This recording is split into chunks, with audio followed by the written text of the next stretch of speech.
അങ്ങനെ വിചാരിക്കാൻ ഞാൻ എന്താ കൊടപ്പനക്കുന്നിലെ ദേവിയാ? ഞങ്ങൾ അന്നേ പറഞ്ഞതല്ലേ സ്കൂളിന് പുറത്തുള്ള സേവനമൊന്നും വേണ്ടാന്ന്.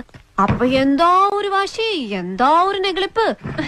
കരിങ്കൽ കുഴിയുടെ ചെക്കന്മാരുടെ കയ്യിൽ നിന്ന് ചാകാതെ രക്ഷപ്പെട്ടത് വീട്ടിലിരിക്കുന്നവരുടെ ഭാഗ്യം. അതെ, ഒരുത്തിനെ കൊന്ന് പുഴയിൽ കെട്ടിത്താഴ്ത്തിയ ആളാ. സ്നേഹം കൊണ്ട് പറയാന്ന് വിചാരിക്കണ്ട. ഡിസ്ചാർജ് കിട്ടിയ വേഗം നാട് പിടിച്ചോ. തടിയുണ്ടെങ്കിൽ പുല്ല് പറിച്ചെങ്കിലും ജീവിക്കാലോ. അല്ല, ചായ കാപ്പി എന്തെങ്കിലും വേണോ? ഇവിടെ കിട്ടും, ഞാൻ വാങ്ങിക്കാം. ഒന്നും വേണ്ട ടീച്ചറെ, ഇപ്പൊ തന്നെ വയറ് നിറഞ്ഞു.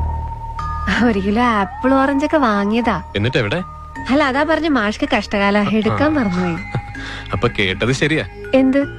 അല്ല, പിശക്ക് കണ്ടുപിടിച്ചത് ഇയാളാണെന്ന് ഒരു നാട്ടുവർത്താനം ഉണ്ടേ. ഓഹോ, അപ്പൊ എന്റെ കുറ്റങ്ങളൊക്കെ കളക്ട് ചെയ്ത് വെച്ചിട്ടുണ്ടല്ലേ?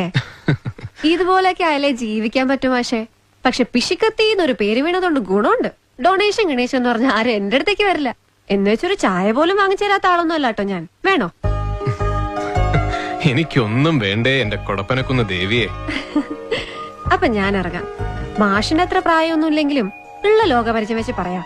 ചുവരുണ്ടെങ്കിലേ ചിത്രം വരയ്ക്കാൻ പറ്റൂ, കൈ ഉണ്ടെങ്കിലേ ശമ്പളം വാങ്ങിക്കാൻ പറ്റൂ.